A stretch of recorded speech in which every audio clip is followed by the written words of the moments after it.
ओम अज्ञानतिमिरान्धस्य ज्ञानञ्जनशलाकया चक्षुरुन्मिलितं येन तस्मै श्रीगुरवे नमः। मनोभीष्टं स्थापितं येन भूतले स्वयं रूपदा मह्यं ददाति स्वपदान्तिकं। वन्देऽहं श्रीगुरो श्रीयुतपदकमलं श्रीगुरुन् वैष्णवांश्च श्रीरूपं सागरजातं सहगण रघुनाथं सावधूतं परिजनसहितं कृष्णचैतन्यदेवं श्रीराधा कृष्णपादां सहगण ललिता श्रीविशाखान्वितांश्च नमो विष्णुपादाय कृष्णपृष्ठाय भूतले श्रीमते भक्तिवेदांत स्वामिनिति नामिने नमस्ते सरस्वती देवी गौरवाणी निर्विशेष वादी पाश्चात्य देशतारिणे हे कृष्ण करुणा सिंधु दीनबंधु जगतपते गोपेश गोपिका कांत राधा कांत नमस्ते तप्त कांचन गौरांगी राधे वृंदावनेश्वरी वृषभानुसुते देवी प्रणमामि हरिप्रिये वाञ्छाकल्पतरुभ्यश्च कृपा सिन्धुभ्य एव च पतितानां पावनेभ्यो वैष्णवेभ्यो नमो नमः। श्री कृष्ण चैतन्य प्रभु नित्यानंद श्री अद्वैत गदाधर शिवासादि गौर भक्तवृंद हरे कृष्णा कृष्णा कृष्णा हरे हरे हरे राम राम राम हरे हरे। ओम नमो भगवते वासुदेवाय ओम नमो भगवते वासुदेवाय ओम नमो भगवते वासुदेवाय। नारायणं नमस्कृत्य नरं चैव नरोत्तमं देवीं सरस्वतीं व्यासं ततो जयमुदीरयेत्। नष्टप्रायेषु अभद्रेषु नित्यं भागवत सेवया भगवती उत्तमश्लोके भक्तिर्भवति नैष्ठिकी। हरे कृष्णा। तो अंतर्राष्ट्रीय कृष्ण भावनामृत संघ इस्कॉन की शाखा उज्जैन के द्वारा आयोजित इस बुधवारी सत्संगी कार्यक्रम में आप सबका बहुत बहुत स्वागत है। और वैसे वेरी हैप्पी टू शेयर कि ये जानकर देखकर भी काफी अच्छा लगा कि पिछली बार रिसेंटली अभी निर्जल एकादशी पर हमारे भक्तों ने बहुत उत्साहपूर्वक इसमें भाग लिया, इस उत्सव को सेलिब्रेट किया। निर्जल एकादशी मतलब इसमें पानी भी नहीं पीते हैं। तो कभी कोई बोलता है प्रभु जी पानी नहीं पी सकते हैं तो जूसेस पी सकते हैं क्या, दूध पी सकते हैं क्या? नहीं, ऐसा नहीं है। पानी भी नहीं पी सकते मतलब कुछ भी खाना नहीं है, कुछ भी पीना नहीं है। हैप्पी टू सी कि हमारे भक्तों ने इसमें बहुत उत्साहपूर्वक पार्टिसिपेट किया। और आपको स्क्रीन पर जो छोटी सी लड़की दिख रही है हार्दिक, ये 24 घंटे जागी रही, पानी भी नहीं पिया, खाना भी नहीं खाया और 24 घंटे माला करती रही 192 राउंड्स। तो शी चैंटेड 192 राउंड्स, हरि बोल। सो इस प्रकार की खबरें जब हम सुनते हैं तो काफी उत्साह लगता है और एक अंदर से एक प्रेरणा भी मिलती है कि सभी भक्तों के आशीर्वाद से हम भी कुछ कर पाए। और साथ ही एक विश्वास भी रहता है कि हम जो सेवा कर रहे हैं वो सेवा सफल हो रही है धीरे धीरे। So we all thank you very much for your wonderful participation in this Nirjala Ekadashi festival. तो आज का जो विषय है, आज का विषय वस्तु बहुत ही विशेष है। आज हम करेंगे भगवान अप्रकट लीला, disappearance pastime of Lord Krishna. So ये थोड़ा सा विस्मित करने वाला विषय है क्योंकि साधारणतः अप्रकट लीला के ऊपर ज्यादा चर्चा होती नहीं है। और ये ऐसी लीला है कुछ प्रकार के लोग होते हैं जो हमेशा भगवान को हटाना चाहते हैं, मारना चाहते हैं, जिन्हें हम बेसिकली राक्षस कहते हैं। They always want to kill Krishna. जैसे हिरण्यकशिपु थे। तो हिरण्याक्ष जब वरादेव ने हिरण्याक्ष का वध किया तब हिरण्यकशिपु समझ पाया कि जो विष्णु हैं, जो हरि हैं, ये बहुत पावरफुल हैं। जब इन्होंने हिरण्याक्ष का वध कर दिया है तो मैं तो हिरण्याक्ष से कम शक्तिशाली हूँ, तो मुझे कुछ तपस्या करनी चाहिए जिससे मेरी शक्ति ज्यादा हो और बाद में मैं हरि को मार पाऊं। तो वो तपस्या करने के लिए बैठ गया। तो फिर वो अमर बनना चाहता था, इसलिए ब्रह्मा जी से प्रार्थना करता है कि मुझे वरदान दीजिए कि मैं अमर बनूं। अभी उसकी तपस्या का भी वर्णन बड़ा बड़ा विशेष है, जो आता है कि 60,000 साल तपस्या उसने करी, एक पैर पर खड़े होके, दोनों हाथ ऊंचे करके, और इतनी कठिन तपस्या कि उसका सारा शरीर जो है चींटियां उसको खा गई थी। चींटियों ने अपना घर बना लिया था और उसकी प्राण वायु जो है, आत्मा, वो उसकी हड्डियों में रहने लगी। और उसके सिर के ऊपर से तपोबल की आग निकलने लगी और वो आग ऊपर के लोगों तक जाने लगी। इतनी कठिन तपस्या उसने करी। तो 60,000 साल तपस्या करी और ब्रह्मा जी से वर मांगते हैं कि मुझे अमर बना दीजिए। ब्रह्मा जी कहते हैं कि अरे ये तो संभव नहीं है, क्योंकि मैं खुद अमर नहीं हूँ, मैं आपको कैसे अमर बना दूं, इट्स नॉट पॉसिबल। तो ठीक है, तो वो भी बुद्धिमान था, बोले मैं इनडायरेक्टली अमर बनने का प्रयास करूंगा, आप मुझे वर दीजिए कि मैं आकाश में नहीं मरूं, मैं धरती पे नहीं मरूं, मैं दिन में नहीं मरूं, मैं रात में नहीं मरूं। और आपने कहानी बहुत लंबी सुनी, बहुत लंबी लिस्ट लेकर के वो गया था। सो एनीवे, ब्रह्मा जी ने कहा ठीक है, तथास्तु तथास्तु, जो मांगो तथास्तु, ऐसा ही होगा, ऐसा ही होगा, लाइक दैट। लेकिन भगवान एक अद्भुत रूप लेकर आते हैं, जो आधा शेर का होता है और आधा मनुष्य का होता है। नृहरि, नृहरि मतलब नर और नृसिंह, नृसिंह, नर और सिंह। So it was a very beautiful pastime. Anyway, so point is you see कि कुछ लोग हैं जो हमेशा भगवान को मारना चाहते हैं, वो भगवान की हत्या करना चाहते हैं, जिन्हें हम राक्षस कहते हैं। उसी अब उस समय में तो हिरण्याक्ष और हिरण्यकशिपु जैसे पावरफुल शक्तिशाली राक्षस हुआ करते थे, जो भगवान से युद्ध भी लड़ सकते थे। पर आज के जमाने में इतनी शक्ति किसके पास है, युद्ध लड़ने के लायक कोई नहीं है। अरे हम डायरेक्शन तो हमारा प्रॉपर हो नहीं पाता, भगवान से क्या युद्ध लड़ेंगे, इट्स नॉट पॉसिबल। सो इसलिए लोग अभी जो भगवान को मारना चाहते हैं, वो कैसे मारना चाहते हैं, शक्ति से नहीं मार पाएंगे, लेकिन अपनी बुद्धि से मारना चाहते हैं।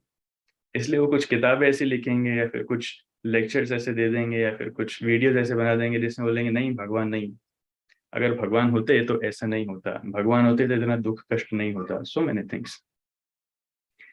सो कुछ लोग तो ऐसे भी हैं जो भगवत गीता के ऊपर ही टिप्पणी लिखते हैं और उसके ऊपर ये सिद्ध करना चाहते हैं कि भगवान नहीं है। कितनी मूर्खता है। सो प्रभुपाद ऐसे लोगों को कहते थे कि ये इतने मूर्ख हैं, अगर आपको अपनी बात कुछ कहना है तो आप भगवत गीता का सहारा क्यों ले रहे हैं? आप भगवान की दी गई पुस्तक का सहारा ले रहे हैं और भगवान के खिलाफ ही बोल रहे हैं, ये कितनी बड़ी धूर्तता है, कितना बड़ा अपराध है। सो इस प्रकार से वो कह रहे हैं। तो अगर आपको कुछ कहना है तो आप अपनी किताब लिखिए, भगवान का सहारा क्यों ले रहे हैं? वैसा नहीं करना चाहिए।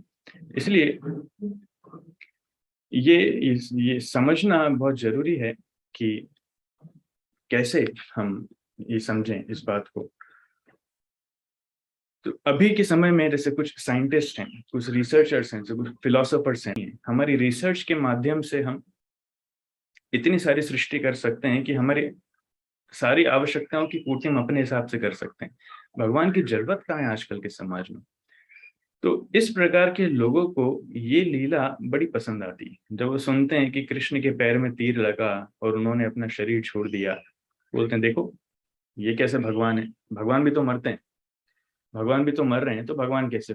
इस प्रकार की बातें वो लोग करते हैं। लेकिन ये मूर्ख व्यक्ति ये नहीं जानते कि भगवान की लीला समझने की भी योग्यता होती है। अरे बड़े बड़े योद्धा जब कुरुक्षेत्र के युद्ध में थे, अर्जुन के ऊपर तीर लगा रहे थे, तो बहुत सारे तीर कृष्ण को लगे। द्रोणाचार्य, भीष्मदेव, कर्ण, दुर्योधन, ऐसे महान योद्धाओं के तीर कृष्ण को लगे, उससे उनका कुछ नहीं हुआ। तो यहाँ पर एक छोटे से शिकारी का एक तीर, वो भी पैर में लगा, तो उससे भगवान ने शरीर छोड़ दिया। भगवान की तो छोड़ें, साधारण व्यक्ति के पैर में भी कोई घाव होता है तो ज्यादा से ज्यादा उसका इलाज होगा या फिर ज्यादा से ज्यादा पैर कट जाएगा, लेकिन कोई व्यक्ति शरीर नहीं छोड़ता है उससे।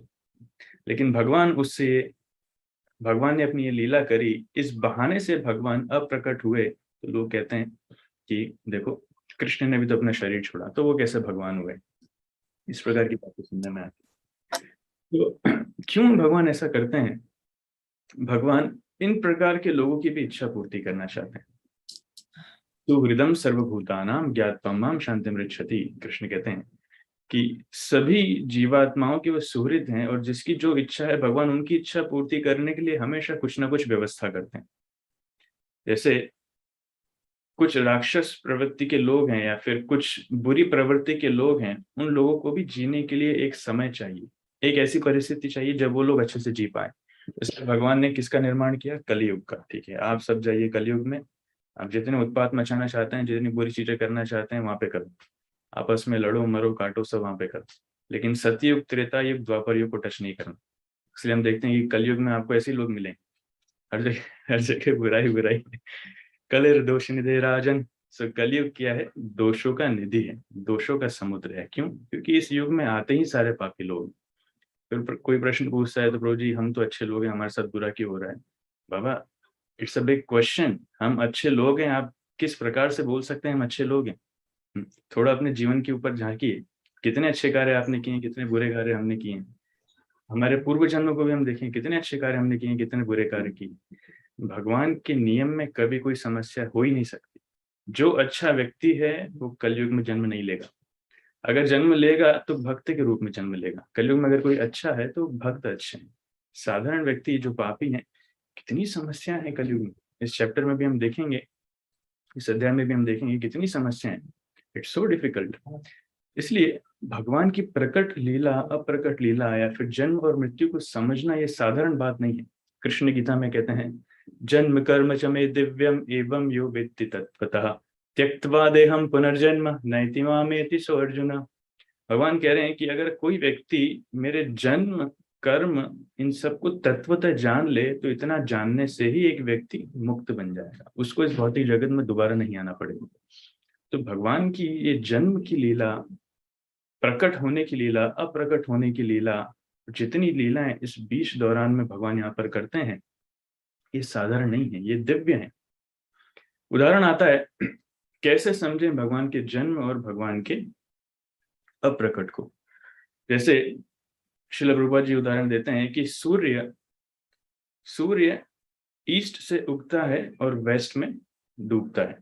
तो इसका मतलब ये नहीं कि ईस्ट दिशा जो है वो सूर्य की माता या फिर पिता बन गई और जो वेस्ट है उसमें सूर्य खत्म हो गया। नहीं, सूर्य तो हमेशा से ही है। ये तो ईस्ट दिशा का सौभाग्य है कि सूर्य वहां से उदित हो रहा है और उसी प्रकार से जो वेस्ट है वहां पर उदित हो रहा है। तो इसका मतलब ये नहीं कि सूर्य का जन्म हुआ है और सूर्य का मरण हुआ। नहीं, ऐसा बिल्कुल नहीं। सूर्य नित्य अपने स्थान पर है, लेकिन वो हमारी दृष्टि के सामने आते हैं और दृष्टि से ओझल हो जाते हैं। उसी प्रकार से भगवान नित्य रूप में है। आद्यम पुराण पुरुषम नव यौवनम च।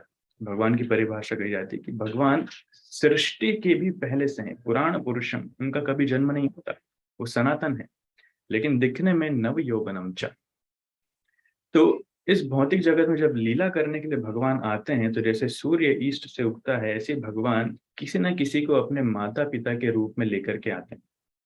अपने माता पिता के माध्यम से आते हैं और किसी न किसी बहाने से यहाँ से जाते हैं। लेकिन इसका मतलब ये नहीं कि भगवान का जन्म हो रहा है और भगवान का मरण हो रहा है। No, that's not possible. भगवान के ऊपर प्रकृति के इस प्रकार के नियम कार्य नहीं करते। इसको समझने के लिए एक और उदाहरण, क्या आपने कृष्ण का कभी कोई फोटो देखा है कि कृष्ण बूढ़े हो चुके हैं, उनके चेहरे पे झुर्रियां आ गई हैं, है ना, उनके बाल सफेद हो गए हैं, बड़ी बड़ी सफेद दाढ़ी है, हाथ में लाठी लेके चल रहे हैं कि अभी भगवान हमारे बूढ़े हो गए? नहीं, इट्स नॉट पॉसिबल। कुरुक्षेत्र के युद्ध में कृष्ण की उम्र भी थी लगभग 95, 90 या 95 साल के आसपास, लेकिन उस समय भी कृष्ण एकदम जवान, नव यौवनम च, 16-17 साल, 20 साल के युवक लगते थे। ये कृष्ण का वर्णन है। इसलिए कृष्ण का आपको कोई भी पिक्चर, यहाँ तक कि भगवान राम का भी कोई भी पिक्चर आपको उनके बुढ़ापे का नहीं मिलेगा। क्योंकि प्रकृति के नियम जो एक साधारण व्यक्ति के ऊपर अप्लाई होते हैं, कि एक साधारण व्यक्ति जन्म लेता है, बढ़ता है, बूढ़ा होता है, फिर धीरे धीरे मरता है, वो भगवान के ऊपर नहीं लगते हैं। भगवान इन सब से ऊपर है, इन सब से परे हैं। ये भगवान की परिस्थिति है। इसलिए आज का अध्याय बहुत विशेष है। इस अध्याय में बेसिकली नारद मुनि ये वर्णन किए थे। लास्ट अध्याय में आपने सुना होगा कि जब धृतराष्ट्र घर छोड़ के गए थे, तब युधिष्ठिर महाराज काफी विचलित हो गए थे कि मेरे चाचा, मेरे अंकल कहाँ गए, क्या मेरी सेवा में कुछ कमी हुई है?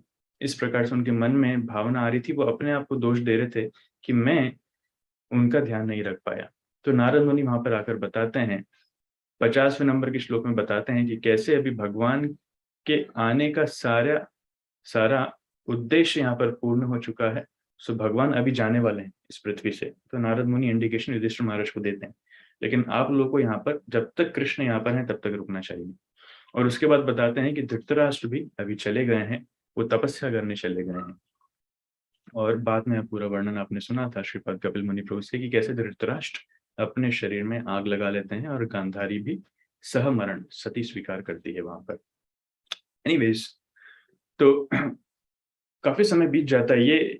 ये खबर सुनने के बाद युधिष्ठिर महाराज के मन में बड़ी व्यथा होती है। जैसे ही वो सुनते हैं नारद मुनि से कि कृष्ण के सारे उद्देश्य पूरे हो चुके हैं और कृष्ण यह संसार छोड़ करके जाने वाले हैं, तो आप सोचिए कृष्ण के भक्त के हृदय में क्या क्या भावना आएगी। वो एकदम अशांत हो जाता है उनका मन, उनसे रहा नहीं जाता। वो अर्जुन को द्वारका भेजते हैं कि अर्जुन आप जाइए द्वारका, द्वारकाधीश का संदेश लेकर आइए, वो कैसे हैं, द्वारका में सब कैसे हैं, हालचाल पूछ कर आइए, क्योंकि उनको बड़ा डर लगता है। तो अर्जुन द्वारका जाते हैं और दो उसके मुख्य रीजन थे। एक तो भगवान के बारे में जानकारी लेना था, और दूसरा ये भी था कि भगवान की आगे की लीला क्या है, ये शेड्यूल थोड़ा पता लग जाए तो हम भी उसमें पार्टिसिपेट कर पाए।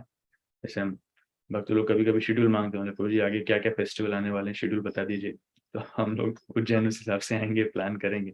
सो भगवान कौन कौन सी लीला करने वाले हैं, भगवान का आगे का कार्यक्रम क्या है, तो ये जानने के लिए उन्होंने भेजा। लेकिन अर्जुन को गए 15 दिन हो गए, 1 महीना हो गया, 2 महीना हो गया, 3 महीना हो गया, 7 महीने हो गए, अर्जुन लौट कर नहीं आया। जनरली हस्तिनापुर और द्वारका में इतनी दूरी नहीं है कि 7 महीने लगे, लेकिन 7 महीने हो गए अर्जुन लौट कर नहीं आया। तो युधिष्ठिर महाराज के मन में बहुत चिंता होने लगी, क्या हुआ, कहीं नारद मुनि जो बोल रहे थे वो चीज सत्य तो नहीं होगी, कहीं भगवान छोड़ के तो नहीं चले गए हमें, कहीं कृष्ण हमें छोड़ के तो नहीं चले गए। इस प्रकार के बुरे बुरे ख्याल उनके मन में आने लगे। और अच्छा, मैं वेदावेस नहीं दिखा रहा हूँ, जहाँ बीच में लगेगा बता दूँ, अदरवाइज मैं जस्ट समरी बता रहा हूँ चैप्टर की। सो युधिष्ठिर महाराज को कुछ बुरी चीजें दिखने लगी, बैड ओमेंस। ओमेंस को क्या बोलेंगे, युधिष्ठिर महाराज को कुछ बुरी बुरी चीजें दिखने लगी, जैसे कुछ चिन्ह या फिर बुरे समस्याएं। एनीवे, तो उसमें क्या क्या दिखने लगा जिससे हम पता लगा सकते हैं, जैसे कुछ बोलते हैं ना कि तो जी मेरी बाई आंख फड़क रही है कुछ बुरा होने वाला है क्या, मेरी दाई आंख फड़क रही है, आज तो कुछ अच्छा होने वाला है। तो ये इस प्रकार के चिन्ह हैं जो भारत में बहुत पहले से चले आ रहे हैं, जिसके ऊपर व्यक्ति कुछ एस्टिमेट करता है कुछ अच्छा होने वाला है या बुरा होने वाला है। तो ऐसे युधिष्ठिर महाराज को बहुत सारे ऐसे चिन्ह दिखने लगे, कुछ अच्छे हैं कुछ बुरे हैं। सो उसमें से सबसे पहले जो वर्णन आता है तीसरे और चौथे श्लोक में, वो ये आता है कि a fearful change of time and irregularities in the season.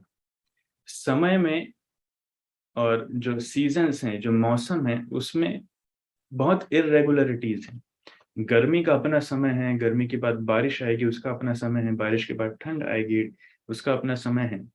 लेकिन अभी कभी भी बारिश हो रही है, कभी भी ठंड लग रही है, कभी भी गर्मी लग रही है, सुबह ठंड लग रही है तो दिन में गर्मी लग रही है, तो शाम को बारिश हो रही है। तो ऐसे बहुत सारे इरेगुलरिटीज मौसम में होने लगी।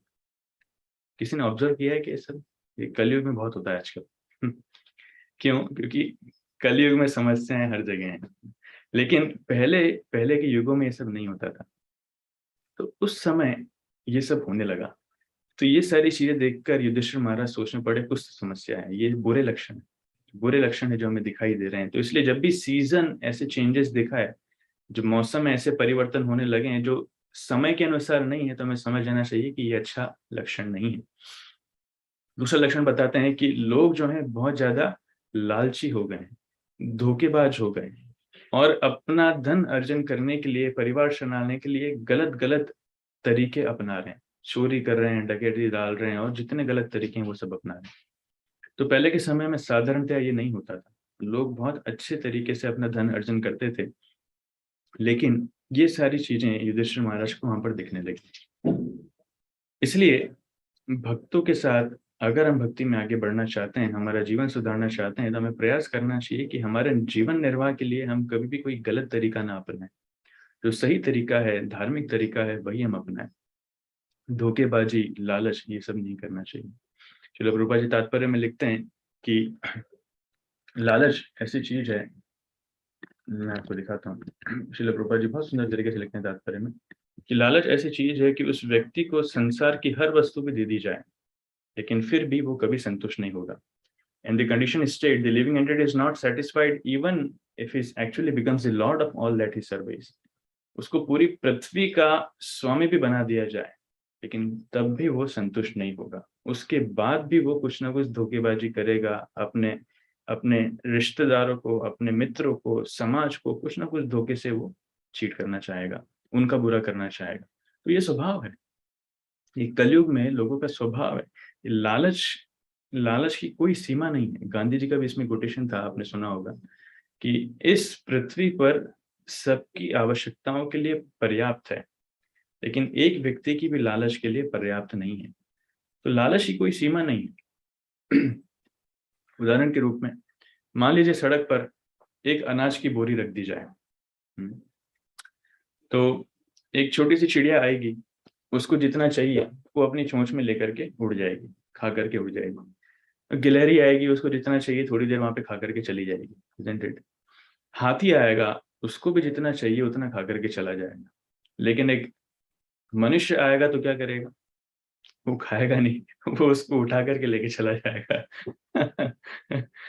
तो ये लालच का सिम्टम है कि हम हमारी अभी की आवश्यकताओं को ना सोचते हुए हम भविष्य के बारे में ज्यादा विचार करते हैं और इतना स्टॉक करना चाहते हैं, इतना इकट्ठा करना चाहते हैं जिसकी कोई हद नहीं। इतनी अनावश्यक वस्तुएं हम इकट्ठी करते हैं जिसकी कोई सीमा नहीं। मैं इस बारे में और पहले बहुत भी बता चुका हूँ, इसलिए मैं ज्यादा डिटेल में टच नहीं करूंगा। पॉइंट इस भक्तों को लालची नहीं होना चाहिए। भागवत में बहुत सुंदर श्लोक आता है जिसमें कहते हैं संतुष्ट या ये न की नवा।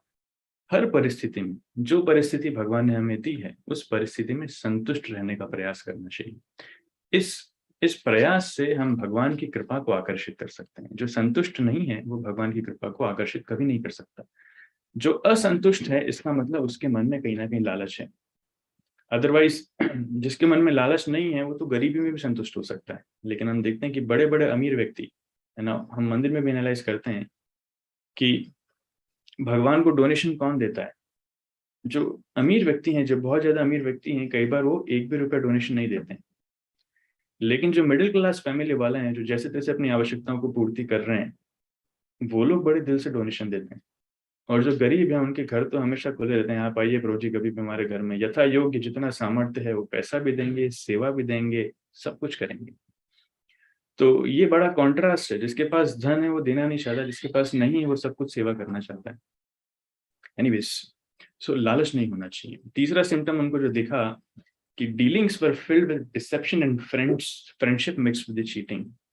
लोगों के आपस में बीच में जो व्यवहार होने लगे उसमें डिसेप्शन, धोखेबाजी, छुपाना, एक दूसरे को नुकसान पहुंचाना, इस प्रकार के व्यवहार वहां पे उन्हें दिखने लगे। और मित्रता भी धोखेबाजी वाली हो रही है कि हम हैं तो मित्र लेकिन पीठ पीछे कुछ ना कुछ गलत प्लान कर रहे हैं। तो ये सारे सिम्टम उनको दिखे। और finally strain and quarrelling amongst family members, परिवार वालों के बीच में लड़ाई झगड़ा होना। पहले के समय में ऐसा नहीं होता था। तो कली कलह प्रिया, कली जो है, कलियुग के राजा है कली, तो कली कलह प्रिय, उनको सबसे ज्यादा प्रिय क्या है? वो है कलह। जब लोग आपस में लड़ते हैं, लड़ाई झगड़ा करते हैं, तो कली को सबसे ज्यादा प्रिय है। इसलिए सभ्य परिवार का या फिर भक्ति में प्रगति का एक लक्षण क्या है कि वो भक्त कभी भी लड़ाई नहीं करता। कारण कोई भी, लड़ना नहीं चाहिए। अपनी किसी ना किसी को झुक जाना चाहिए। बचपन में हमने वो कहानी सुनी होगी कि एक छोटे से पुल पर एक बकरी इधर से आती और एक बकरी इधर से आती, isn't it? और उस पुल में जगह नहीं थी कि दोनों एक साथ निकल जाएं, एक ही निकल सकता था। तो दोनों बकरियां आपस में लड़ने लग जाती है, अरे मैं पहले आई मैं जाऊंगी, बोलते नहीं नहीं मैं पहले आई मैं जाऊंगी। तो दोनों लड़ती हैं, लड़ते लड़ते दोनों एक दूसरे को इतना नुकसान पहुंचाती है कि दोनों पुल से गिर जाती, दोनों नीचे मर जाती।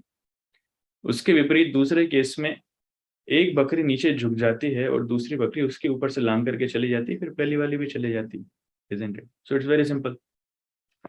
तो जो झुकता है वो व्यक्ति भगवान को ज्यादा प्रिय बन जाता है। इसलिए हमें ये नहीं देखना चाहिए कि सही या गलत कौन है, हमें ये देखना चाहिए संबंध बनाने के लिए झुकना ज्यादा जरूरी है, विनम्र बनना ज्यादा जरूरी है। वो कहानी भी आपने सुनी होगी जो मैं पहले बताई थी कि एक बार देवताओं में और दानवों में ये बहस छिड़ जाती है कि दोनों में से कौन श्रेष्ठ है। तो दोनों निर्णय नहीं कर पाते हैं और जाते हैं ब्रह्मा जी के पास। ब्रह्मा जी से पूछते हैं कि ब्रह्मा जी आप बताइए कि देवताओं में और दानवों में से कौन श्रेष्ठ है। ब्रह्मा जी बोलते हैं ठीक है मैं बताऊंगा, लेकिन आप लोग इतना दूर से आए हैं, थक गए होंगे, पहले थोड़ा भोजन कर लीजिए। तो ब्रह्मा जी भोजन की व्यवस्था करते हैं, लेकिन एक कंडीशन देते हैं। इसकी एक कंडीशन है कि आपके हाथों में हम लकड़ी बांध देंगे, ऐसे है ना, ये हम मोड़ते हैं जब, एड़ी ठुड्डी क्या बोलते हैं इसको, तो यहाँ पर हम लकड़ी बांध देंगे, तो आप मोड़ नहीं पाएंगे दोनों हाथों में। अभी आपको भोजन करना है, तो अब भोजन करें कैसे? थाली से उठा तो लिया, लेकिन आएगा कैसे जब तक मोड़ेंगे नहीं। तो दानव क्या करते हैं, वो तरीका सोचते हैं, चलो अब हाथ तो मुड़ नहीं पा रहा, तो उछाल उछाल करके खाना चाहते हैं तो उछाल रहे हैं ऐसे कोई मूंगफली के दाने उछाल रहा है तो किसी के आंख पे गिरता है, किसी के नाक पे गिरता है, वो सारा सत्यानाश हो जाता है।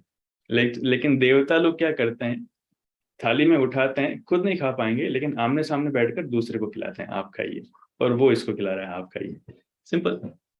तो वो बड़े प्रेम से भोजन कर देते हैं। तो ब्रह्मा जी बोलते हैं अभी आप ही निष्कर्ष कर लीजिए दोनों में से कौन श्रेष्ठ है मुझे बोलने की जरूरत नहीं है so that is the meaning कि ये देवताओं का स्वभाव है या फिर भक्तों का स्वभाव है कि वो कलह में नहीं पड़ते हैं।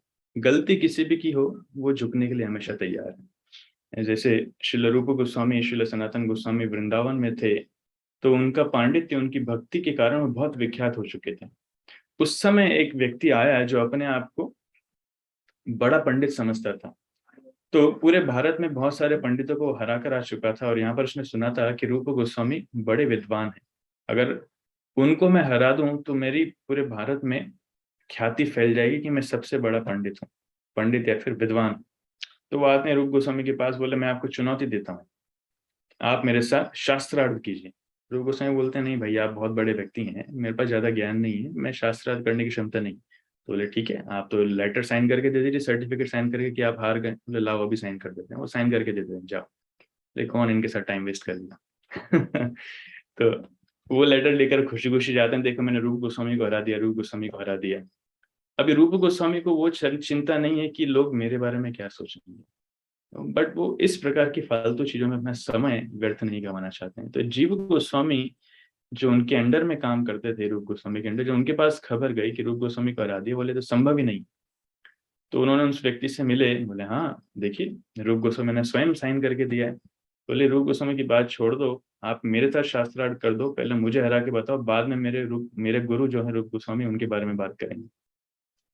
तो जीव गोस्वामी ने इतना बुरी तरीके से उस व्यक्ति को हराया कि व्यक्ति शर्मसार होकर वहां से चला गया सो अब उनका उनका आचरण भी सही है, क्योंकि गुरु की मर्यादा को बचाए रखना एक शिष्य का कर्तव्य है। लेकिन भक्त होने के नाते हमें इन फालतू के झमेलों में नहीं पड़ना चाहिए। इसलिए घर में कलह नहीं होना चाहिए।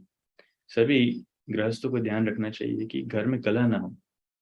कैसी भी समस्या हो, झुकना सीखिए, विनम्र बनना सीखिए, सहन करना सीखिए, लेकिन कलह नहीं होना चाहिए, प्रेम से सब आगे बढ़े।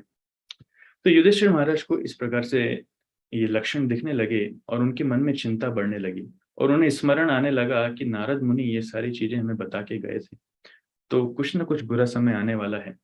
और इसके साथ ही आने वाले लगभग 10 श्लोकों में और भी बहुत सारे ऐसे लक्षणों का वर्णन है जो युधिष्ठिर महाराज को दिखे। जैसे युधिष्ठिर महाराज का बायां शरीर फड़फड़ाने लगा था, बायां हाथ, बायां पैर, आंखें, बाईं आंख उनकी फड़फड़ाने लगी थी। उनका हृदय डर से भर गया था, और भेड़िए चिल्लाने लगे थे, कुत्ते भौंकने लगे थे बहुत जोरों से, और उल्टी दिशा से गाय जाने लगी थी, और गधे जो है परिक्रमा करने लगे थे। ऐसे बहुत सारे वर्णन आते हैं, है ना। घोड़े रोने लगे थे, और आकाश में बहुत तेज हवा चल रही थी, ऐसा लग रहा था कि आग वहां से निकल रही है। और लोग बड़े कंफ्यूज हैं, उन्हें कुछ समझ में नहीं आ रहा। और जो बछड़े हैं वो गाय का दूध नहीं पी रहे हैं, और गाय को भी चरने में मजा नहीं आ रहा है। और विग्रह हैं, भगवान के जो विग्रह हैं मंदिरों में, वो ऐसा लग रहा है कि खुश नहीं, वो रो रहे हैं, उनकी सेवा प्रॉपर नहीं हो पा रही, ऐसा लग रहा है कि वो छोड़ करके जाना चाहते हैं। और जो जगह है, जो हस्तिनापुर है, हस्तिनापुर में भी वो रौनक नहीं है, सब कुछ सूना सूना लग रहा है। उसमें कोई सुंदरता नहीं है, कोई खुशी नहीं है, इस प्रकार से उन्हें बहुत सारे लक्षण दिखते हैं। तो ये सारे लक्षण हैं दुर्भाग्य के, अशुभता के। और ये सारे लक्षण कलयुग में हमें बड़ी मात्रा में दिखेंगे कि आंख का फड़फड़ाना, लोगों के हृदय में डर होना, या फिर गाय उल्टी दिशा से जाना, या फिर सूर्य का बहुत तेज चमकना, ऐसा लगना माने अग्नि बरसा रहा है। लोग टेम्परेचर, गर्मी में टेम्परेचर देखते हैं, अरे प्रभु जी इतनी गर्मी है। सो ये सारे लक्षण अशुभता के लक्षण हैं। और ये सारी अशुभता, देखिए, ये इसको समझना ज्यादा कठिन नहीं है। जितनी मात्रा में पाप कर्म बढ़ते जाएंगे, उतनी मात्रा में ये सारे लक्षण बढ़ते जाएंगे। और जितनी मात्रा में पुण्य बढ़ता जाएगा, भक्ति बढ़ती जाएगी, ऑटोमेटिकली ये सारे लक्षण अपने आप कम होते जाएंगे। एक बहुत महत्वपूर्ण चीज यहाँ पर है, वो है कि भगवान के विग्रह, जब मंदिर में हम जाते हैं, भगवान की मूर्ति, विग्रह, देखिए आपको फर्क मिल जाएगा कि जहां पर भगवान की सेवा बहुत अच्छे से हो रही है, भगवान के विग्रह बहुत खुश दिखते हैं, वहां पे बहुत ही आकर्षित दिखते हैं। जहां पर भक्त लोग अपनी शुद्धता बनाकर रखे हैं, वहां पर भगवान बड़े प्रसन्न है। जैसे हमारे मंदिर में, उज्जैन मंदिर में आते हैं, आप हेड पुजारी से मिलेंगे अरुणाचल से, तो बताते हैं कि वही ड्रेस कभी कभी भगवान को टाइट दिखती है, वही ड्रेस कभी कभी ढीली दिखती है। अभी हमारी भगवान की ड्रेस हम धोते नहीं है, क्योंकि ड्रेस वैसे ऐसे गंदी नहीं होती, लेकिन वो इतनी भव्यता से बनाते हैं कि उसको धोना संभव नहीं है। तो उसका साइज सेम है ड्रेस का, लेकिन जब पहनाते हैं तो कभी कभी वो टाइट हो जाती है, कभी कभी ढीली हो जाती है। तो भक्तों को ये समझ में नहीं आता कि ऐसा कैसे होता है। तो इसका मतलब भगवान वो सेवा स्वीकार कर रहे हैं। तो जहां पर, जिस मंदिर में, जिस स्थान में भगवान, भक्त लोग बड़ी शुद्धता से, बड़े प्रेम से भगवान की सेवा कर रहे हैं, अपनी भक्ति का अभ्यास कर रहे हैं, भगवान बड़े प्रसन्न है। और ये प्रसन्नता भगवान के विग्रह में अपने आप आपको दिख जाएगी। और कहीं कहीं आप जाएंगे, ऐसा लगेगा कि भगवान खुश नहीं है, यहाँ पर कुछ ना कुछ समस्या है, शायद भगवान की सेवा अच्छी नहीं चल रही है, या फिर जो भक्त लोग हैं उनका आचरण अच्छा नहीं है, या फिर वो प्रयास अच्छे से नहीं कर रहे हैं, भक्ति में अच्छे से प्रगति नहीं कर रहे हैं, तो वहां पर भगवान खुश नहीं दिखते। तो ये बड़ा प्रोमिनेंट सिम्टम है। इसलिए इवन आपके घर में भी आप देख सकते हैं चीज, कौन से घर में सभी सभी लोग ज्यादा खुश हैं, ज्यादा समृद्ध हैं, सबका संबंध अच्छा है, जहां पर भगवान केंद्र में है, भगवान की सेवा पूजा बहुत अच्छे से होती है। लेकिन जहां पर भगवान की सेवा को नेग्लेक्ट कर दिया गया है, नकार दिया गया है, भगवान धूल खा रहे हैं, कोने में है, 15 दिन, महीने भर से भगवान की ड्रेस चेंज नहीं करी, भोग नहीं लगाया, फूल जो लगाए थे 5 दिन पहले वही लगे हुए हैं, उसमें चींटियां पड़ गई, मकड़ियों ने जाले बना ली, उस घर में आप देखेंगे कहीं ना कहीं कलह जरूर होगा, लोग खुश नहीं होंगे, समृद्धि इतनी नहीं होगी। लेकिन जहाँ भगवान की सेवा बहुत अच्छे से हो रही है, ऑटोमेटिकली घर में समृद्धि भी होगी, खुशहाली भी होगी। ये सीक्रेट है। इसलिए भगवान की सेवा को केंद्र में रखना चाहिए। आप खुद प्रयास करके देखिए, अपने घर में आप भगवान की सेवा को केंद्र में रखिए, भगवान की बहुत अच्छे से सेवा कीजिए, ऑटोमेटिकली घर में माहौल चेंज हो जाएगा, सभी घर वालों के संबंध सुधरने लग जाएंगे, समृद्धि अपने आप आने लगेगी, सब कुछ फेवरेबल होने लगेगा, शुभ शुभ होने लगेगा। लेकिन जहां भगवान की सेवा को नेग्लेक्ट किया जाता है, वहां सारी चीजें अशुभ होने लगती हैं। तो इस प्रकार से लक्षण वहां पर उनको दिखते हैं। सो ये दर्शाते हैं कि कोई बहुत बड़ी समस्या आने वाली है, विपदा आने वाली है।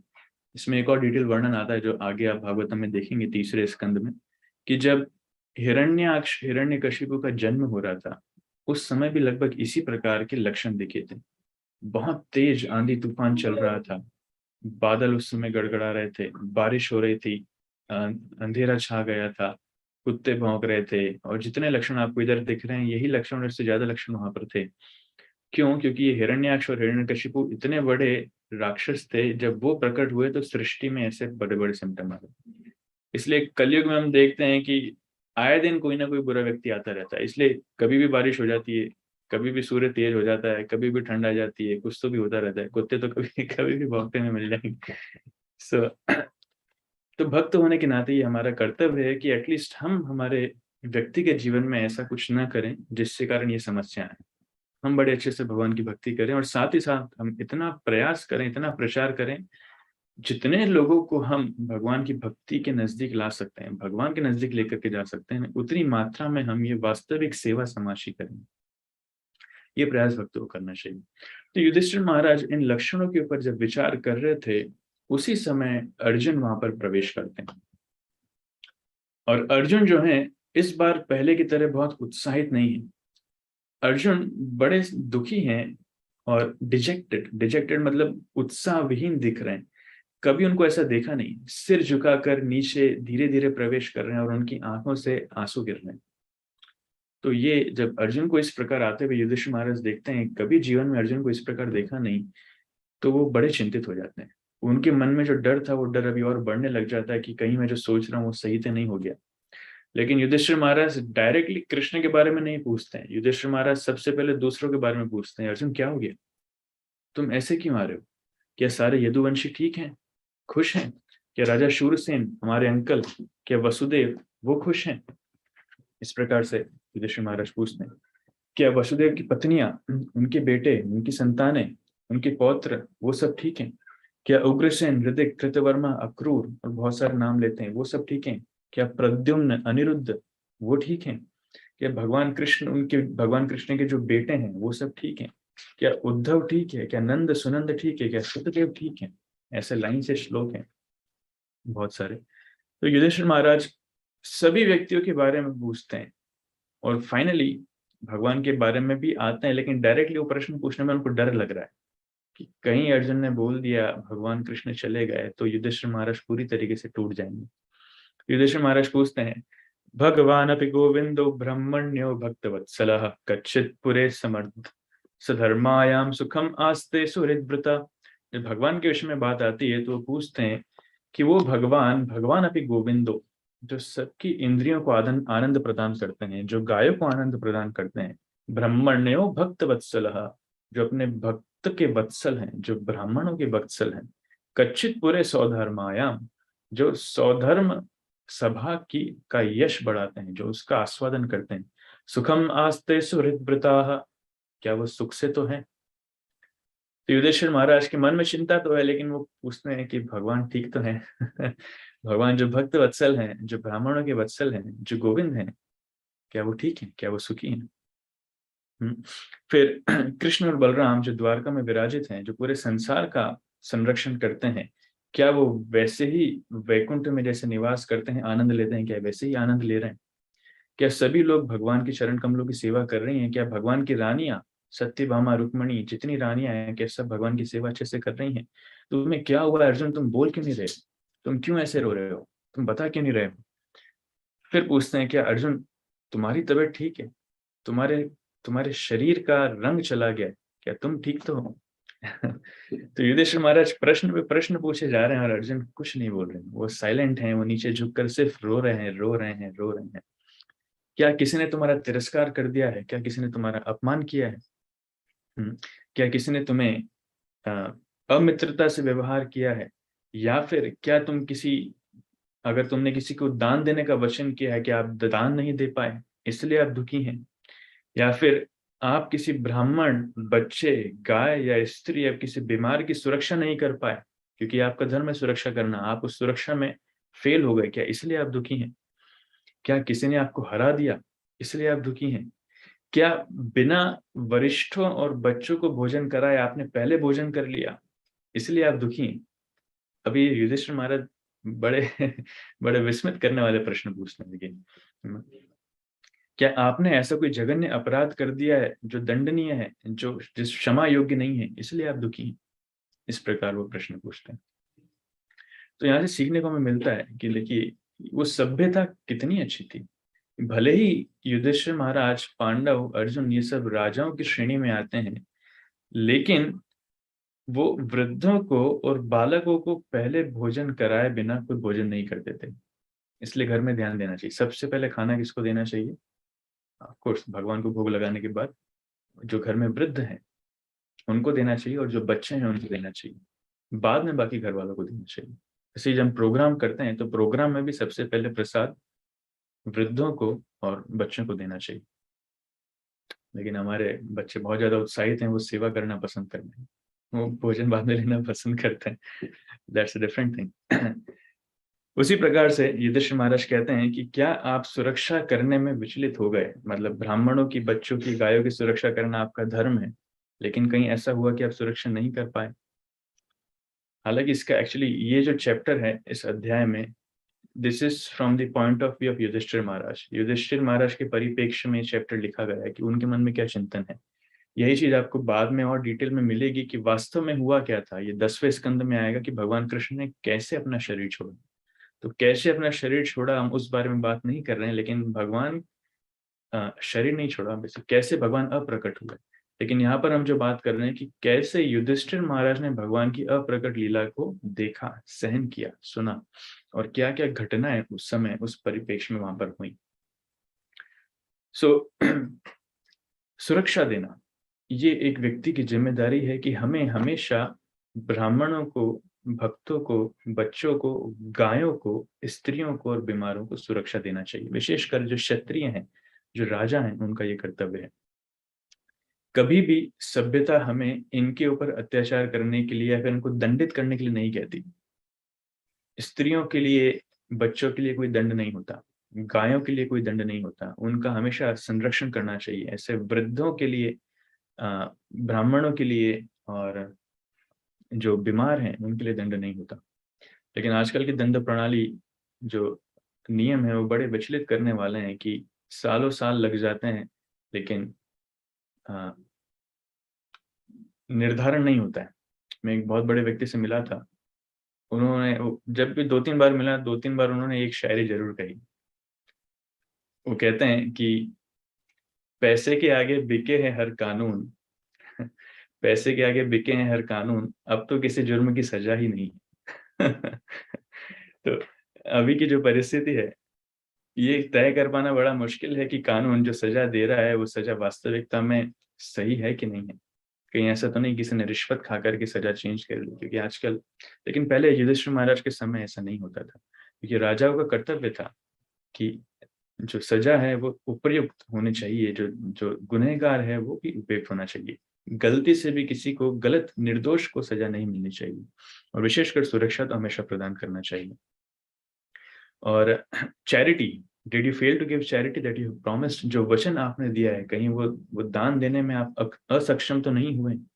इसलिए जब हम वचन देते हैं तो वचन पूरा करना चाहिए। एनीवेज, तो इतना सब कुछ पूछने के बाद आखिरी श्लोक में युधिष्ठिर महाराज पूछते हैं कि कहीं ऐसा तो नहीं भगवान कृष्ण चले गए, क्या वो आपके दुखी होने का कारण तो नहीं, क्योंकि मुझे और कोई कारण नहीं समझ में आ रहा जिससे कारण आप इतने दुखी हो। ऐसा इतिहास में कभी नहीं हुआ अर्जुन कि आप इतने ज्यादा दुखी हैं।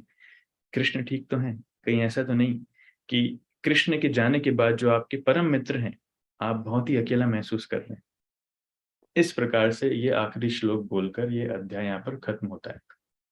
अगले अध्याय में हम देखेंगे कि कैसे अर्जुन इस संदेश को बताते हैं कि वाकई में कृष्ण, उन्होंने अपनी लीलाएं अभी बंद कर दी हैं, वो अप्रकट हो चुके हैं, और बाद में पांडवों का रिएक्शन क्या है।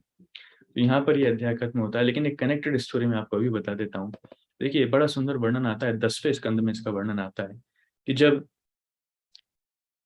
कृष्ण अपनी अप्रकट लीला कर रहे थे तो कृष्ण ने अर्जुन को बोला था कि कृष्ण, ऐसा ऐसा मेरा प्लान है, इस प्रकार से मैं अपनी अप्रकट लीला करने वाला हूँ, लेकिन आपकी जिम्मेदारी है कि मेरी जितनी रानियां हैं, 16,108 रानियां, आप इन्हें सुरक्षित हस्तिनापुर लेकर जाइए। तो अर्जुन ये कार्य स्वीकार करते हैं, भगवान के द्वारा दी गई ये आखिरी सेवा स्वीकार करते हैं, और वो लेकर के जाने का प्रयास करते हैं। तो बड़े ग्रुप में अर्जुन और बहुत सारे सैनिक वहां पर 16,108 रानियां और जो वृद्ध हैं, महिलाएं हैं, उनको वहां पर लेकर के जाते हैं। और वो अर्जुन जिन्होंने अपने पराक्रम से इंद्र को भी हरा दिया, वो अर्जुन जिन्होंने अपने पराक्रम से भगवान शिव को भी हरा दिया, वहां पर उस समय कुछ गुंडे अटैक करते हैं और वो रानियों को और धन संपदा को लूटना चाहते हैं, और अर्जुन उन सब की रक्षा करना चाह रहे हैं। और वो गांडीव, जिस धनुष से, गांडीव से अर्जुन ने इतने बड़े बड़े कार्य किए कि जब इंद्र खांडव प्रस्थ में अग्नि करना चाह रहे थे, उस खांडव, उसमें अग्नि जलाई थी इन्होंने, अर्जुन ने, तो इंद्र वहां पर वर्षा के द्वारा उस अग्नि को बुझाना चाह रहे थे। तो अर्जुन ने अपने तीरों से उस जंगल को ढक दिया था और बारिश की एक बूंद भी उसमें अंदर नहीं गई थी। इतने पराक्रमी, उस अर्जुन के तीर अभी उन गुंडों तक पहुंच भी नहीं पा रहे। अर्जुन तीर छोड़ रहे हैं लेकिन तीर पहले ही नीचे गिर जाते हैं और उन गुंडों तक पहुंच ही नहीं पा रहे। तो पूरा प्रयास अर्जुन ने किया, लेकिन अर्जुन में भी इतनी शक्ति नहीं बची है कि वो इन रानियों की रक्षा कर सकें, और वो सारे गुंडे इन सारी रानियों को उठा करके चले जाते हैं, लेकर के चले जाते हैं। सो इस दृश्य से, इस पूरे वाक्यांश से अर्जुन इतने हतोत्साहित हो जाते हैं और उन्हें समझ में आता है कि ये वाकई में भगवान की शक्ति थी जिसके कारण मैं इतना कुछ कर पाया। अभी भगवान चले गए हैं तो मेरी शक्ति भी लेकर के चले गए हैं, अभी मैं कुछ नहीं कर पा रहा हूँ। मैं वही अर्जुन हूँ, ये वही गांडीव है, ये वही तीर है, लेकिन अभी ये दुश्मनों तक पहुंच ही नहीं रहे और शक्ति नहीं है। तो ये अर्जुन का रियलाइजेशन है, और वाकई में भक्तों का भी रियलाइजेशन है कि हम हमारे जीवन में जो भी कुछ कर रहे हैं, कृष्ण भी गीता में कहते हैं कि जहां जहां हमें कुछ एक अद्भुत शक्ति दिखती है, ऐश्वर्य दिखता है, विभूति दिखती है, हमें उनको भगवान की शक्ति का एक अंश मानना चाहिए, भगवान की विभूति का एक अंश मानना चाहिए। बिना भगवान की शक्ति के संभव ही नहीं है। हमारे पास जो बुद्धि है जिससे हम इतने बड़े बड़े कार्य कर रहे हैं, हमारे शरीर में जो शक्ति है जिससे हम इतने बड़े बड़े कार्य कर रहे हैं, हमारे बोलने की शक्ति, हमारे चलने की शक्ति, सोचने की शक्ति, समझने की शक्ति, ये सारी शक्तियां भगवान की कृपा से ही हैं, भगवान की अनुमति से ही है। अगर भगवान न चाहें तो हम कुछ नहीं कर पाएंगे। अभी मैं बोल रहा हूँ, आप लोग सुन पा रहे हैं, मैं हाथ हिला रहा हूँ, बहुत सारे इशारे कर रहा हूँ, ये मेरी इच्छा के ऊपर नहीं है। मान लीजिए कभी पैरालिसिस हो जाए तो मैं कितनी इच्छा कर लूँ, ये हाथ नहीं हिला पाऊंगा, क्योंकि अभी भगवान की अनुमति खत्म हो चुकी। तो उसी प्रकार से अर्जुन का ये साक्षात्कार होता है, और इससे शिक्षा हमें ये मिलती है कि हमारे जीवन में कभी भी हमें गर्वित नहीं होना चाहिए। लोग सोचते हैं मैंने अपने परिवार को खड़ा किया है, मेरे साथ ये समस्या आई थी, ये विपदा आई थी, मैंने मेहनत किया, मैंने बच्चों को शिक्षा दिया, मैंने ये किया, मैंने कर करके अपने आप का अहंकार इतना बढ़ा लेते हैं कि भगवान पर विश्वास ही खत्म हो जाता है। भगवान की जरूरत कहाँ है? अरे तो जी मैं सफिशिएंट हूँ, मेरे पास इतनी बुद्धि है, मेरे पास इतना धन है, मेरे पास इतनी शक्ति है, मैं सब कुछ कर सकता हूँ।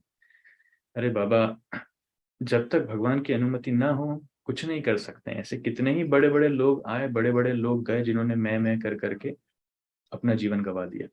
इसलिए भक्त लोग अपनी परिस्थिति समझते हैं और वो विनम्रता पूर्वक कार्य करते हैं। तो अगेन श्लोक संख्या 3 जो हमने पहले बताया था, श्रील प्रभुपाद जी लिखते हैं, A living being in his pure state is not conditioned by the laws of nature, because in pure state he is conscious that a living being is eternally subservient in the supreme being, and that is it is always good for him to remain subservient. तो वास्तविक लक्षण क्या है प्रगति का? जब एक जीवात्मा ये समझ जाता है कि मैं अणु हूं और भगवान विभु है, मैं बहुत सूक्ष्म हूं और भगवान विशाल काय है। हाँ, इंग्लिश में कहते हैं मैं इनफाइनाइटेसिमल हूं और भगवान इनफाइनाइट है। देखिए, जब व्यक्ति, ऐसे कुछ भक्त लोग अभी आए थे, मैं उन्हें उदाहरण समझा रहा था कि जब कुछ कुछ लोग हैं, आपने देखा होगा, वो चंद्रमा या फिर सूर्य के साथ फोटो खिंचवाते हैं। तो मान लीजिए सूर्य बैकग्राउंड में, वो ऐसा करके फोटो खिंचवाएंगे और सूर्य उनके हाथ में दिखेगा छोटा सा वो चंद्रमा हाथ में दिखेगा, isn't it? और या फिर ऐसा करके फोटो खिंचाते हैं, लाइक जैसे ये सूर्य है, चंद्रमा है, लाइक दैट। क्योंकि वो दुनिया को दिखाना चाहते हैं, देखो मैं कितना बड़ा हूँ कि मेरे सामने सूर्य भी छोटा है, and they want to click their photograph. इसी प्रकार से किसी बड़े पहाड़ के नजदीक जाएंगे तो दूर से फोटो ऐसे खिंचाएंगे कि देखिए ये मेरा हाथ है, तो पहाड़ यहाँ पे आ रहा है, पहाड़ की चोटी यहाँ पर मेरे हाथ के नीचे। अरे बाबा, पहाड़ के नजदीक तो जाकर के देखो पहाड़ कितना बड़ा है, सारी हवाइयां निकल जाएंगी। सूर्य के नजदीक तो जाकर के देखो, ऐसी कितनी पृथ्वियां सूर्य के अंदर समा जाएं, हम जैसे छोटे जीव की तो बात ही नहीं। तो कहने का तात्पर्य है कि जब व्यक्ति किसी महान व्यक्ति के नजदीक जाता है, उसको अपनी अपनी क्षुद्रता, अपना छोटेपन का एहसास होने लगता है, और वो जितना दूर है उसे लगता है मैं बहुत बड़ा हूं। तो उसी प्रकार से जीवात्मा सोचता है मैं बहुत बड़ा हूं, क्यों? क्योंकि वो भगवान से दूर है। लेकिन जैसे भगवान के नजदीक जाते जाएंगे, भगवान की महानता हमें आती जाएगी, उतना ही हमें साक्षात्कार होता जाएगा कि हम कितने छोटे हैं। तो भक्त लोग अपने आप को हमेशा विनम्र मानते हैं, वो भगवान पर आश्रित मानते हैं, जो वाकई में सच्चाई है। सभी भगवान पर आश्रित हैं, क्यों? क्योंकि वो भगवान के नजदीक हैं, इसलिए भगवान की महानता को वो देख पा रहे हैं और अपनी क्षुद्रता या फिर अपनी छोटी स्थिति को समझ पा रहे हैं। लेकिन जो भगवान से दूर है उसमें उतना ही ज्यादा अहंकार होता है। वो अपने आप को बहुत बड़ा मानता है कि मैं तो दुनिया का राजा हूँ, मैं ये कर सकता हूँ, मैं वो कर सकता हूँ। जैसे हिरण्यकशिपु था। हिरण्यकशिपु बोलता था कि किसी मंदिर में विष्णु की पूजा नहीं होनी चाहिए, मैं भगवान हूँ, मेरी पूजा होनी चाहिए, सबको मंत्र जप करना चाहिए, ओम हिरण्यकशिपे नमः। ओम एनीवेज, ओम नमो भगवते वासुदेवाय करने की जरूरत नहीं है, ओम नमो भगवते हिरण्यकशिपाय। Like that. सो उसने डरा करके रखा था, आतंक करके रखा था। तो 60,000 साल तपस्या करी, लेकिन 5 साल बाद उसकी मृत्यु हो गई। उसको लगा था मेरे पास लाइफ टाइम का वारंटी कार्ड है, गारंटी कार्ड है, लेकिन भगवान ने आकर अपने नाखूनों से बड़ी आसानी से, तव कर कमल वर नखम अद्भुत श्रृंगम दलित हिरण्यकशिपु तनु भृंगम। तो जैसे छोटा सा कीड़ा होता है ना, बच्चा उसको अपने नाखून से मार देता है, ऐसे ही भगवान ने बड़े आसानी से हिरण्यकशिपु की छाती को फाड़ दिया, और छोटे से कीड़े के बाद ही। तो क्या फायदा 60,000 साल तपस्या करने का, इतना अहंकार करने का। भगवान के सामने कोई व्यक्ति नहीं टिक सकता। इसलिए जो अहंकारी है, समझना चाहिए वो भगवान से दूर है। जो भगवान के नजदीक है, वो व्यक्ति उतना ही ज्यादा विनम्र बनता है। तो भक्ति में प्रगति का लक्षण है कि हम कितने विनम्र बन पाते हैं। अगर अहंकार बढ़ रहा है, इसका मतलब समझना चाहिए कि नहीं, भक्ति नहीं हो रही, कुछ और हो रहा है। इसलिए कभी भी व्यक्ति को अहंकार नहीं करना चाहिए। ऐसे एक और उदाहरण हम बच्चों को बताते हैं कॉलेजेस में। मोहम्मद अली करके एक बॉक्सर था, अभी भी है। तो वो काफी फेमस था। उसका एक स्टेटमेंट था, आई एम द ग्रेटेस्ट, मैं सबसे महान हूं। जितनी फाइट्स हैं, जितनी जीतता था, इंटरव्यू होते थे, तो वो एक ही लाइन बोलता था, आई एम द ग्रेटेस्ट। बाद में उसे पार्किंसन डिजीज हो गई, पार्किंसन बीमारी। उसमें क्या होता है, वो लगभग उसमें हाथ जो है, उसका हाथ उठता नहीं है, हाथ से सारी शक्ति खत्म हो गई, हाथ नीचे रहता है, ऐसे हिलता रहता है, एक कप उठाने की भी शक्ति नहीं है। तो वीडियो भी आपको मिल जाएंगे इसके। तो किसी ने उससे बाद में पूछा कि आपका सेंटेंस था आई एम द ग्रेटेस्ट, अभी आप क्या बोलेंगे? तो उसने कहा, yes I am the greatest, still I am the greatest, but I am the greatest fool. मैं सबसे बड़ा मूर्ख हूँ, because God is the greatest. अभी मुझे समझ में आ गया। तो जिन हाथों में इतनी शक्ति थी, जिससे कोई मैच कभी हारा नहीं, बड़े बड़े दुश्मनों को उसने नीचे गिरा दिया मुक्का मार मार के, अभी उस हाथ में इतनी शक्ति नहीं है कि एक चाय का कप उठा करके पी सके। क्यों? क्योंकि भगवान ने शक्ति छीन ली। तो कभी भी अहंकार नहीं होना चाहिए। जितना हम कुछ कर रहे हैं, ये सब भगवान की कृपा से है। कभी भी अहंकार ही नहीं होना चाहिए। सो भगवान की अप्रकट लीला के बारे में हमने सुना। सो भगवान ये लीला इसलिए करते हैं क्योंकि आ, ये अप्रकट नहीं है, वाकई में भगवान हमारी आंखों के सामने से हट रहे हैं, लेकिन कृष्ण नित्य अभी भी है। गौरांगिरा नित्य लीला, बहुत सुंदर श्लोक है जिसमें वर्णन आता है, कौन कौन भाग्यवान देखी बारे पारे, कि भगवान की नित्य लीला अभी भी चल रही है, लेकिन कोई कोई भाग्यवान व्यक्ति है जो उसको देख पाता है, सब नहीं देख पाते हैं। तो वो योग्यता चाहिए। अगर कोई योग्य व्यक्ति है तो भगवान के दर्शन अभी भी कर सकता है, भगवान के लीला अभी भी दर्शन कर सकता है। ऐसे महान संत अभी भी हैं जो इस प्रकार की भगवान की लीला के दर्शन करते हैं, लेकिन वो योग्यता चाहिए। अगर योग्यता नहीं है तो वो संभव नहीं। Hare Krishna Krishna Krishna Hare Hare, Hare Ram Ram Ram Hare Hare. Thank you so much. I will stop here. किसी का कोई प्रश्न है या फिर कोई कुछ शेयर करना चाहे तो मोस्ट वेलकम।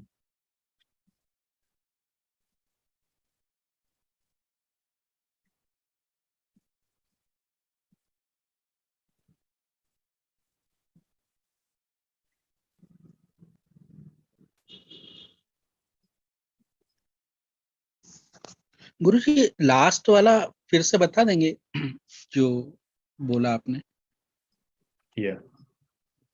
मुझे श्लोक याद नहीं आ रहा, बट उसकी सेकंड लाइन है कि इसका अर्थ है कि भगवान की लीला, नित्य लीला अभी भी चल रही है, लेकिन कोई कोई भाग्यवान व्यक्ति उसको देख पाता है।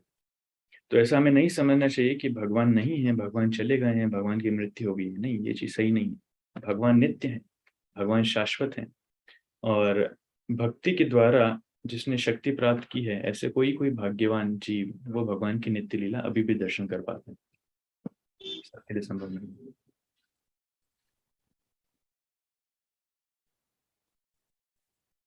Okay, if no question, it's very good. 9:30 बज चुके। जी, दंडवत प्रणाम। धन्यवाद। थैंक यू वेरी मच प्रभु जी, आज के सेशन के लिए भगवान के अप्रकट लीला आपने बताई। प्रभु जी, एक क्वेश्चन है कि जब जैसे जो भगवान की भक्ति करता है उनको पावर मिलता है, उनको शक्ति मिलती है, लेकिन Yes. जो नास्तिक रहते हैं, जो दानव हैं, जो राक्षस हैं, वो लोग भी तो बहुत पावरफुल थे, तो उनके पास वो शक्ति तो थी, लेकिन वो भक्त नहीं थे, तो वो क्यों Prabhu ji? Yes, very nice question. कुछ नास्तिक हैं, भगवान पर विश्वास नहीं करते हैं, वो लोग भी, उनके पास भी काफी शक्ति है। यस, शक्ति हो सकती है, पर कहीं ना कहीं देखिए, शक्ति आने के पीछे, समृद्धि आने के पीछे बहुत सारे कारण होते हैं। सबसे बड़ा एक कारण होता है कर्म का फल, क्योंकि कुछ अच्छे कर्म हैं इसलिए जीवन में कुछ अच्छा मिल रहा है। पर उस कर्म के फल के पीछे भी अनुमति भगवान की ही है। जब तक भगवान की अनुमति नहीं होगी, कर्म के फल इस प्रकार कार्य नहीं करेंगे। But that is not important. शक्ति होना वो इम्पोर्टेंट नहीं है। इम्पोर्टेंट क्या है कि हम शक्ति का प्रयोग कैसे करते हैं। शक्ति का प्रयोग जो अच्छे तरीके से करता है, जैसे उदाहरण के लिए मान लीजिए चाकू है। अगर चाकू चोर के हाथ में है, गुंडे के हाथ में है, डाकू के हाथ में है, तो वो क्या करेगा? चाकू से किसी को मारेगा। लेकिन वही चाकू अगर एक डॉक्टर के हाथ में है तो उससे किसी को बचाएगा। तो शक्ति होना, ये तो भगवान की कृपा से, कर्मों के फल से ये मिल जाएगी। लेकिन जो ज्यादा इंपॉर्टेंट है कि उस शक्ति का हम प्रयोग किस लिए कर रहे हैं, कंस्ट्रक्टिव वे में कर रहे हैं कि डिस्ट्रक्टिव वे में कर रहे हैं, दैट इज इम्पोर्टेंट। जैसे आजकल के जो रिसर्चेस हैं, उसमें बहुत सारी रिसर्च जो है वो डिस्ट्रक्टिव वे में है। लोगों के पास बुद्धि तो है, लेकिन उस बुद्धि का उपयोग किस लिए कर रहे हैं? वेपन्स को बनाने में। Atomic bombs, nuclear bombs, hydrogen bombs, बड़े बड़े वेपन्स, नैनो टेक्नोलॉजी में लोग जा रहे हैं। छोटे से छोटी चीज को इतना पावरफुल क्रिएट कर देते हैं कि वो बड़े से बड़ा डिस्ट्रक्शन लेकर आ सकती है। तो श्रील प्रभुपाद जी हमें से कहते थे कि देखिए, आप जीवन का निर्माण तो नहीं कर सकते, लेकिन आप मृत्यु के लिए बड़े बड़े वेपन बन रहे हैं। सो ये ठीक नहीं है। अगर बुद्धि भगवान ने दी है तो उसका कंस्ट्रक्टिव वे में यूज करना चाहिए, दैट इज मोस्ट इंपॉर्टेंट। बुद्धि शक्ति तो बहुत लोगों के पास है भगवान की कृपा से, अपने कर्मों के फल से, दैट्स नॉट इम्पॉर्टेंट। लेकिन जो उसका कंस्ट्रक्टिव वे में यूज कर पाएगा वो वाकई में महान है। Does it answers? Thank you very much. Hare Krishna. Thank you. Hare Krishna. Okay. Any other question? Or should we stop here?